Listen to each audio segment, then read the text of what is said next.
Cheers to 2025 and its successes. Cheers to 2025 and its pains, because some of us went through pain, some of us went through a lot of things. Kodwa ke into yami ila isekutheni ekhaya bathi angilutho ngoba ekhaya angifiki nalutho uma kukhisimusi. Ngakho ke angigoduki, angiyi ekhaya ngoba angilutho, angifiki nalutho, futhi uma ungelutho akekho umuntu okutreat-a njengotho. Hello, sanibonani Dumelang, igama uZandi, isibongo umfeka umalwandle lo lwandle kalula lwezibhekane zona esihambela le kude phezulu.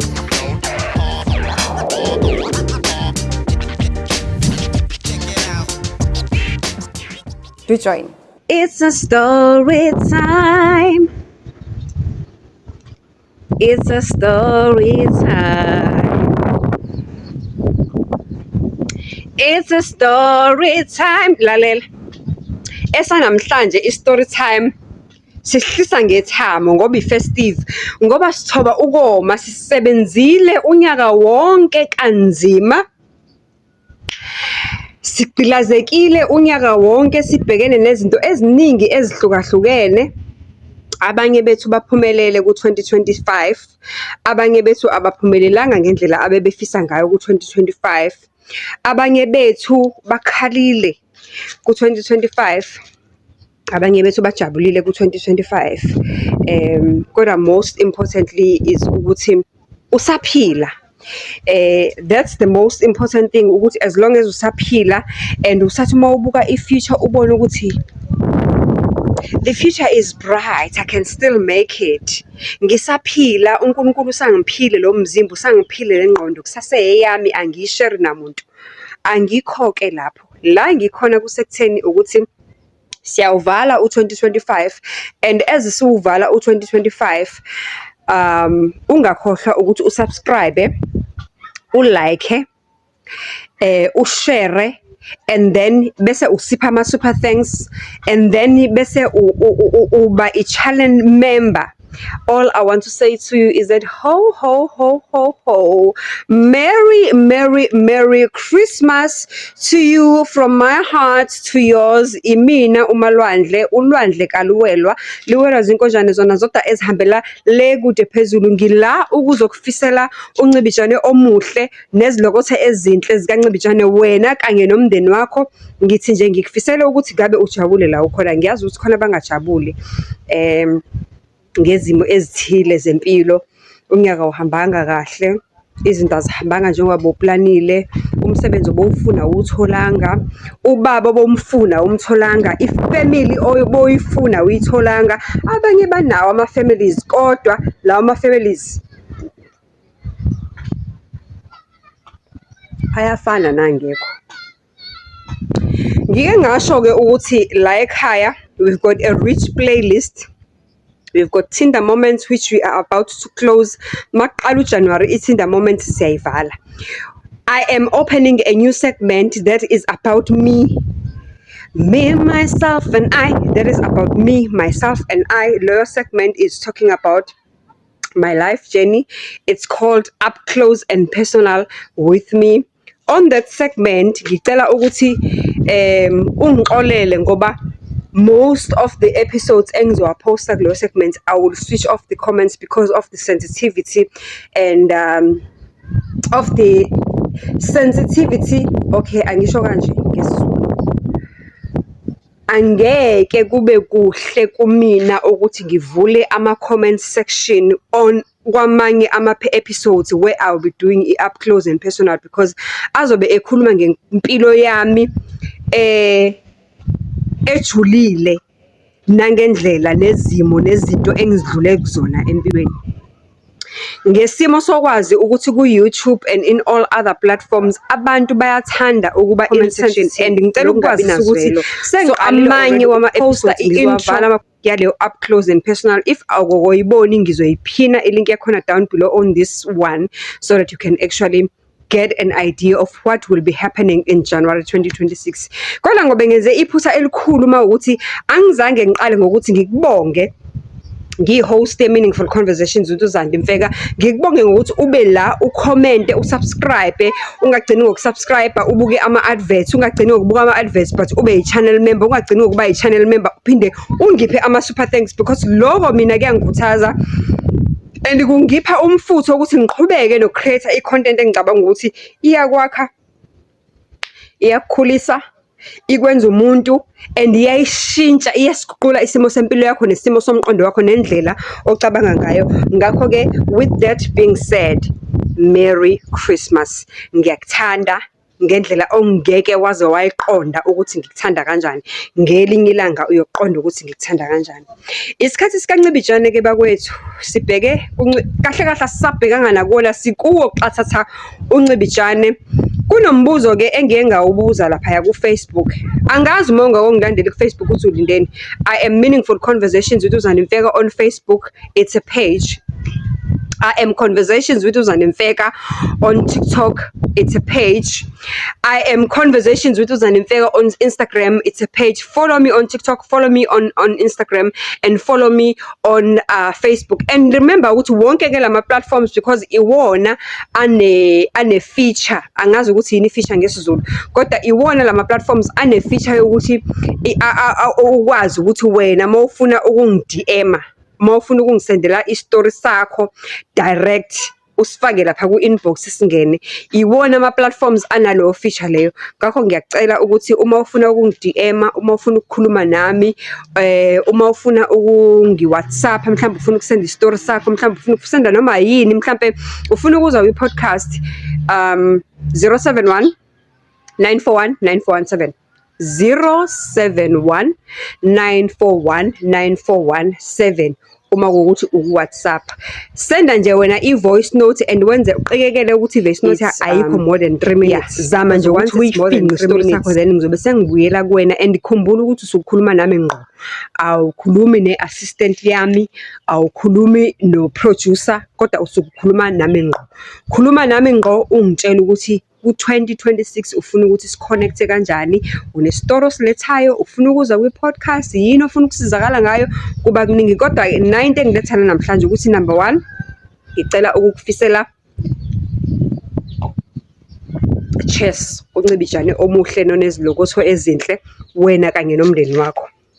Okwesibili, khona into ehlukumeza umoya wami ngendlela emangalisayo ngoba lapha ku-Facebook nginokuposta izinto nje, ngiposte nje because ngisuke ngi-engage nabantu. Ngike ngaposta umbuzo ensukwini othi, it was not a question as such but it was a comment that was saying, ekhaya angilutho ngoba mina anginalutho futhi mina angifiki nalutho, ngaloko bangibona ngiyilutho ngoba anginalutho. Impilo yami imilo, impilo yami ayinyakazi, impilo yami ayindawo. Kade ngizama umsebenzi, kade ngizama ukuphumelela kodwa akwenzeki. Ngenxa yaloko kuze kungenze engazi ukuthi ekhaya ngiloko ngesingisi ababiza nge-black sheep of the family. Yazi guys, ngesinye isikhathi ezinye izinto siye siziposte angithi sakudlala, uposte nje into uzicabangela nje engqondweni yakho, uposta sakudlala. Sometimes uposta because ufuna ukubona ukuthi abanye abantu bacabanga kanjani, uposta ngesinye isikhathi because vele it's a situation okuyona wena nawe. It so happen ukuthi nami in some type of way I'm in that kind of a situation, yabo. I don't go home for one or many reasons.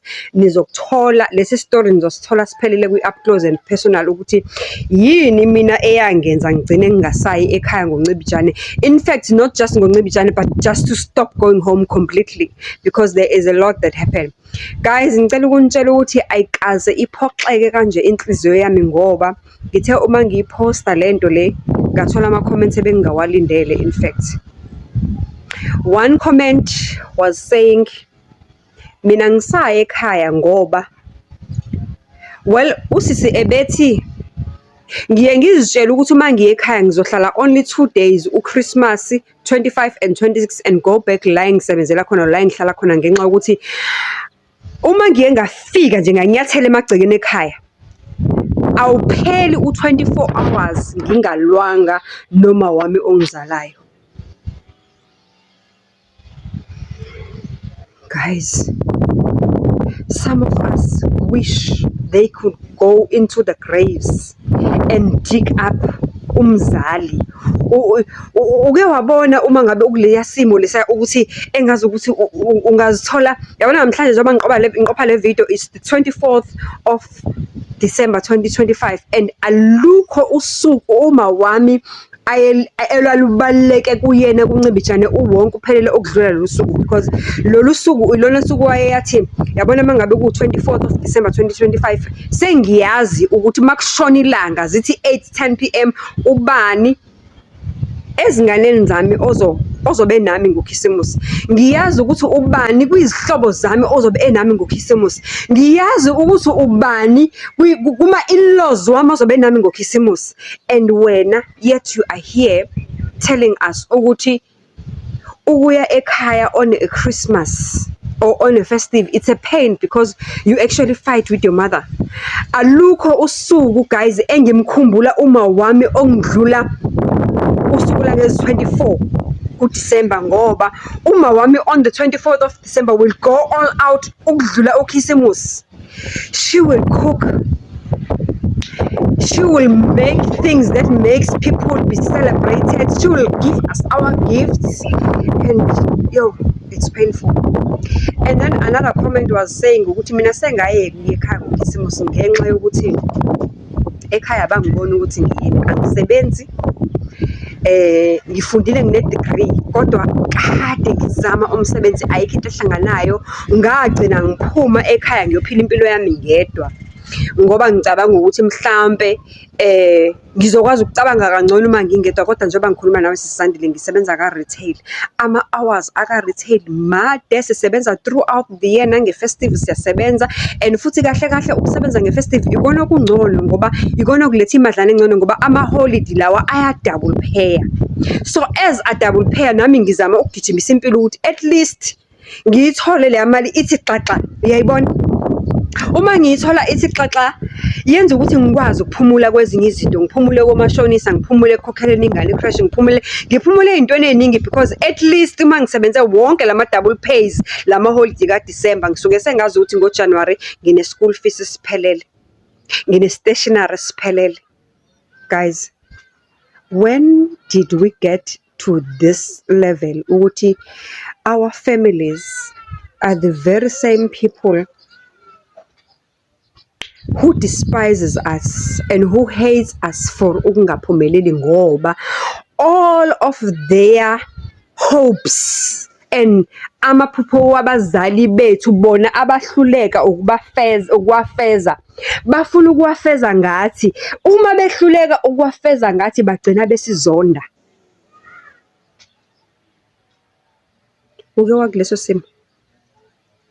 Ngicela ucommente on the comment section down below, because this broke my heart when I posted this message. Bengicabanga ukuthi mhlambe ngizothola ama-comments opposite to what I was saying, because i-comment ibithi angilutho, angiye ekhaya ngoba angilutho, njengoba ngingenalutho abantu abangithathi as umuntu ngoba mina angilutho. Are you in that situation? Do you need help in 2026 to make that situation better? I am not promising ukuthi kukhona into engingakwenzelana engcono. Angisho ukuthi nginomsebenzi for wena in 2026. Kodwa ngithi nayi i-platform ngiyivulile i-meaningful conversations with uZani Mfeka. Come and share your story. And uma ushare istory sakho, mhlawumbe ukhona umuntu ozoqhamuka la kule platform akwenze ube utho, akutakule out of ekubeni ukungabi yilutho, ngoba kubhlungu ukungabi yilutho. Ngisho nengane encane iyakubona. As I am talking to you right now, kune video etrendayo on social media platforms, on TikTok, everywhere, Facebook, of an uncle. Everybody lo malume lo uyamshawuta, ngicela ukusebenzisa igama elibi, ngithi uyamkhonkotha. Ukhonkothelwa nje just for the mere fact ukuthi ukha i-ice cream, but because ukha into or udla into or ubonakala etapa into engamfanele because yena akayilutho ngoba akasebenzi. Wonke umuntu kwifamily uyamkhonkotha, uyamhawulisha, uyamphoxa, umzwisa kabuhlungu. Udla kanjani into already abantu asebeyikhulumele, ehla kanjani kwayisemphinjeni abantu sebeyikhulumele? Hhayi, ake sithole nama-solutions guys, because kusho ukuthi maningi ama-families out there namalunga ama-families out there asephenduke aba onde ngasithebeni ngenxa yokuthi nje uma ugodukile wena waye ekhaya ngeChristmas uzofike ubukwe kabi, ukuluzwe ngehlo elibi ukuthi udla into ongayithenganga, udla into ongacontribute-anga kuyona. As a result awukuthokozeli ukuba sekhaya. Akuyona impilo emnandi leyo. Akuyona impilo emnandi leyo. I don't know ukuthi iziphi izisombululo esingaqhamuka nazo, kodwa mhlampe mina nawe sihlangene even on the comment section ikhona into esingayihlanganisa ukuthi yini esingayenza ukusiza abantu abama-community members we-Meaningful Conversation Mzansileka, ukuthi sithole ukuthi mhlawumpe at least-ke what skills are on demand labantu abangawenza ukuze nabo ekugcineni kosuku bakwazi ukwenza i-income. Ngelinye ilanga bakwazi ukuthi uma kuwuncibijane bakwazi ukuya emakhaya bafike babe utho, ngoba kubuhlungu ukungabi yilutho. I am putting this one upon you. Let us make a difference. You are a life graduate because you have survived life, you have lived life, you have seen ukuthi impilo ikuthathile yakushwabada yakulahlela estrateni, ubonile abantu empilweni bethatha inhliziyo yakho beyicaphuna, beyiscrasha beyithatha beyijijela ezinjeni ezinxonxotha zayishiya kanjalo. Senza kanjani ku-2026 ukuthi senze umehluko? Kodwa-ke more than anything else, Merry Christmas. Keep an open mind to the 2026. Ku-2026 kule platform ngifuna senze izinto ezizokwenza umehluko empilweni ya each and everyone obuka le platform, olalela le platform, because asizelanga la ukuzo-entertaina nokwenza ama-views nokubukwa, but sizele ukuzokwenza umehluko empilweni zabantu. That is why we say one soul at a time.